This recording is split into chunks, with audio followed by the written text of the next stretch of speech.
National star Nani యువ ప్రతిభావంతుల్ని encourage చేయడంలో ముందుంటాడని స్పెషల్గా చెప్పాల్సిన పని లేదు. ఎలాంటి బ్యాక్గ్రౌండ్ లేకుండా హీరో అయిన నాని కొత్త వాళ్ళని ప్రోత్సహించడంలో ఎప్పుడూ ముందుంటాడు.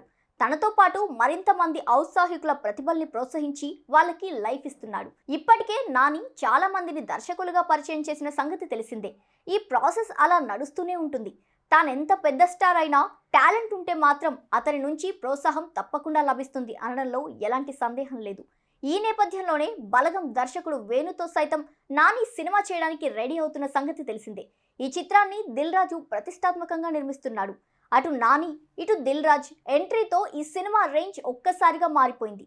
తాజాగా ఈ సినిమా టైటిల్ వివరాలు కూడా లీక్ అవుతున్నాయి. ఎల్లమ్మ అనే టైటిల్ ని పరిశీలిస్తున్నట్టు తెలిసింది. దాదాపు ఆ టైటిల్ కన్ఫర్మ్ అవ్వడానికే ఛాన్సెస్ కనిపిస్తున్నాయి. కథని ఆధారంగా చేసుకుని దర్శకుడు వేణు ఆ టైటిల్ సూచించడంతో నాని దిల్ రాజు కూడా సానుకూలంగానే ఉన్నట్టు తెలుస్తోంది.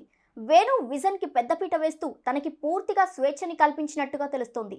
నాని దిల్ రాజు ఇద్దరు దర్శకులకు అవసరమైన సూచనలు సలహాలు ఇస్తుంటారు. కథలోనూ వాళ్ళ ఇన్వాల్వ్మెంట్ వేరేలా ఉంటుంది. మరి తాజా ప్రాజెక్ట్లో వాళ్ళిద్దరి భాగస్వామ్యం కేవలం నటుడు నిర్మాతగానే సరిపెడుతున్నారా లేదా స్టోరీలో భాగమవుతున్నారా అన్నది తెలియాలి. టైటిల్ ని బట్టి చూస్తే ఇది కూడా తెలంగాణ బేస్డ్ స్టోరీ లాగే ఉందని తెలుస్తోంది. బలగం కూడా తెలంగాణ నేపథ్యాన్ని ఆధారంగా చేసుకుని తెరకెక్కించిన సినిమా అన్న సంగతి తెలిసిందే. తక్కువ బడ్జెట్లో నిర్మాణమైన సినిమా మంచి వసూళ్లను సాధించింది.